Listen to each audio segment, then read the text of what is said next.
Hi Math 8 students, today we're trying some scientific notation. A number can be written in scientific notation to shorten the number and make it easier to work with. A number is written correctly in scientific notation if it is expressed as a decimal number that is between 1 and 10. That's 1 is less than or equal to d, which is less than 10, and multiplied by a power of 10. So it looks like this d times 10 to some number. The exponent tells us the magnitude of the number. What does magnitude mean? That just tells us the size of it. So a larger power of 10 results in a larger number, just as a smaller power of 10 results in a smaller number. So something with 10 to the fifth would be greater than something with 10 to the negative third. When you have an exponent or a negative exponent, the results will be a smaller decimal number. To write a number in scientific notation, determine the place value of the non-zero digit furthest to the left. This will be the power of 10 used in the new format. Rewrite the number by removing the original decimal and placing it after the non-zero digit furthest to the left. All zeros that act as placeholders at the end of a whole number or at the beginning of a decimal number should be removed, not those that are in between other whole numbers. Write the product of the number found in step 2 and the power of 10 found in step 1. So this seems pretty complicated, but I think you can get it. Just make sure you're following along, and then you can try some on your own. So we're going to write the following in scientific notation and do the odds together. So in this first one, what I would like you to think about is, well, if we have a number in the thousands, we want to know what that power of 10 should be. So underneath it, I'm going to write a number with a 1 and the number of zeros that give me the same place value as the digit furthest to the left. So 6,000 is like 6 times 1,000. So we have 1,000 as our power of 10, and that's a 1 with 3 zeros, so that's times 10 to the third. Now, we want it to be 6,000, so the 6 has to go to the left of the decimal, but we also need this 24 or 240, so that's going to follow the decimal. So my answer written correctly in scientific notation is 6.24 times 10 to the third.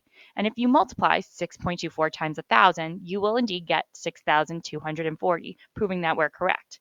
This is written correctly in scientific notation because there is only one digit to the left of the decimal. Remember, it has to be between 1 and 10, so only one digit is allowed in that space. Let's try another one. Number 3. So this time we have 8,001,000. So that 8 million is in the millions place, which is a 1 followed by 6 zeros. So that's times 10 to the 6th. Then we want the decimal to be right after the 8. So we have 8 million. And then any zeros or whole number digits that show up, zeros between whole number digits, have to be part of our decimal. So it's 8.001 times 10 to the 6th power.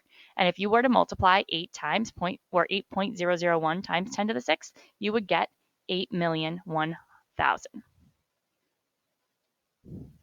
All right, let's try another one.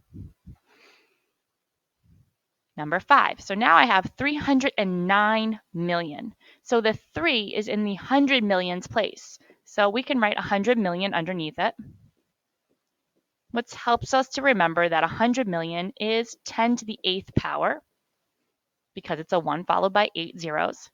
We want the 3 to be right before the decimal, and then any whole number digits that show up after that decimal or after the 3 come after the decimal, including the zeros in between. So 3.09 times 10 to the 8th is equivalent to 309 million. Let's try another one. Number 7, the U.S. has a national debt of 19 trillion 644 billion $976,398,582. Use scientific notation to round this amount to the nearest trillion. All right, so trillion, again, would be where this 9 is. Since there's a 6 after the 9, we're going to round it to 20 trillion.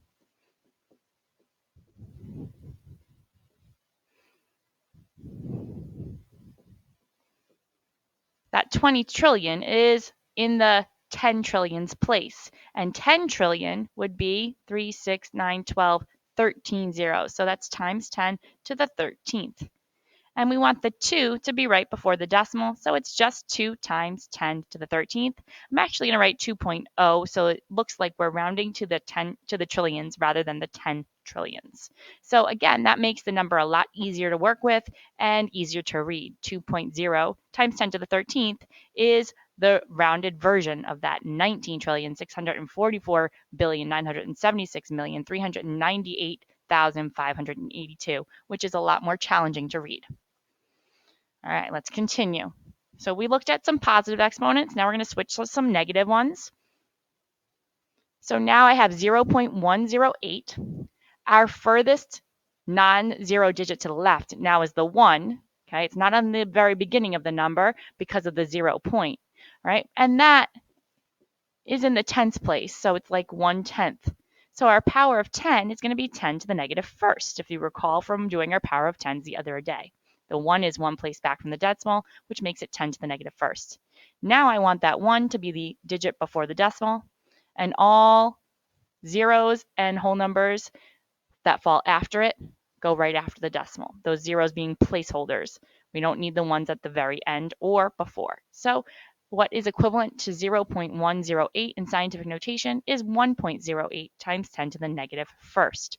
1 being the only digit to the left of the decimal, which makes that digit between 1 and 10.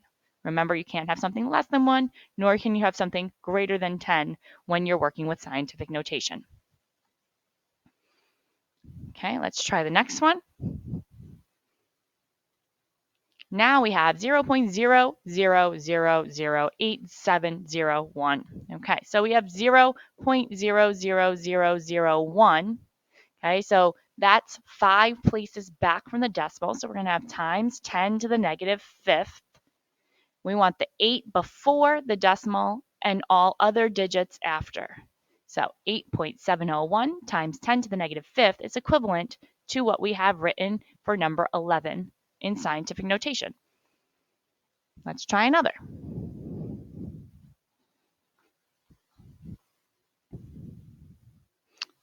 Now we have 0.000001000078. So this 1 is 1, 2, 3, 4, 5, 6 places back from the decimal. So we have times 10 to the negative sixth is in the millions place. That 1 now becomes the first number before the decimal. Zeros that act as placeholders follow, and then the last 2 digits. So 1.00078 times 10 to the negative 6 is equivalent to that very long string of numbers.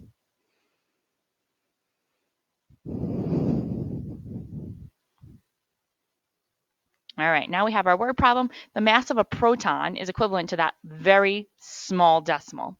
Use scientific notation to make this number easier to read.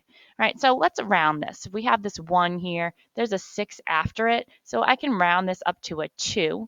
So I'm going to use 2 times 10 to some power. Now I'm going to figure out, well, how many places back is this 1? I want my decimal to be here. Starting from here, that means I've moved it 1, 2, 3, 4, 5, 6, 7, 8, 9, 10, 11, 12, 13, 14, 15, 16, 17, 18, 19, 20, 21, 22, 23, 24, 25 times. The 1 is 25 places back from the decimal. So rounded, this is close to 2 times 10 to the negative 25th power. All right, so hopefully you're seeing how I'm getting those numbers, because you are going to go and try all of the evens on your own. Be sure to check in with me so I can help you out before you're moving on to your exit tickets and your homework.